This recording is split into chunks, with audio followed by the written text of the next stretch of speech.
पिछले एपिसोड में हमने जाना कि तलमुड क्या है, लेकिन अब इससे परे कुछ है। क्या हो अगर हम जो दुनिया देखते हैं वह सिर्फ बाहरी परत हो? क्या हो अगर कुछ और गहराई में हो, हर पल, हर शब्द, हर आत्मा के नीचे छिपा हुआ? यही तो कबाला है। यह कोई जादू नहीं है, यह अंधविश्वास नहीं है, यह तोराह का आंतरिक अर्थ है, वास्तविकता के पीछे की रूपरेखा। कबाला सिखाती है कि दुनिया सिर्फ बनाई नहीं गई, इसे डिजाइन किया गया है, उद्देश्य और व्यवस्था के साथ, भौतिक संरचना के पीछे एक आध्यात्मिक संरचना के साथ।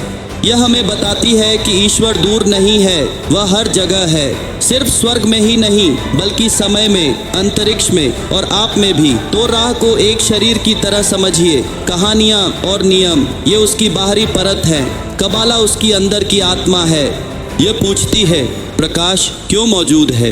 हम प्रेम क्यों महसूस करते हैं? हम दुख क्यों सहते हैं? ईश्वर संसार से क्या चाहता है? प्रतीकों, संख्याओं, हिब्रू अक्षरों और गहन विचारों के माध्यम से कबाला जीवन के सबसे बड़े प्रश्नों के आध्यात्मिक उत्तर प्रदान करती है।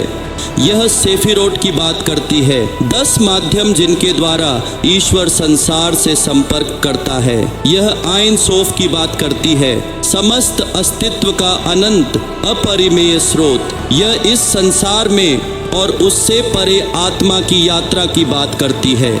लेकिन कबाला हर किसी के लिए हर चरण में नहीं है। यहूदी परंपरा में इसे पीढ़ियों तक छिपाकर रखा गया था। यह केवल उन लोगों को सिखाया जाता था जो आध्यात्मिक रूप से परिपक्व, विनम्र और तोराह के ज्ञान में गहराई से निहित होते थे, क्योंकि गहरा सत्य गलत हाथों में खतरनाक हो सकता है।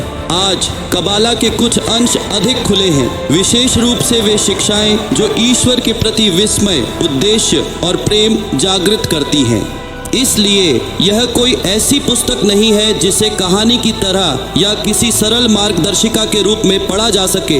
इसका अध्ययन आर्षियों के मार्गदर्शन में किया जाना चाहिए। गहरे आंतरिक रहस्यमय प्रणालियां इवन यहूदियों के लिए भी यूं ही अध्ययन के लिए नहीं होती।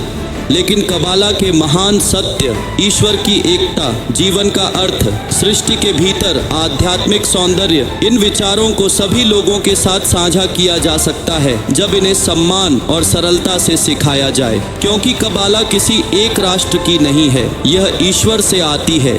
तो नहीं, यह रहस्यों को उजागर करने या अनुष्ठान करने के बारे में नहीं है, यह गहराई से देखने के बारे में है, अर्थपूर्ण जीवन जीने के बारे में है और यह समझने के बारे में है कि यह दुनिया जितनी दिखती है उससे कहीं बढ़कर है।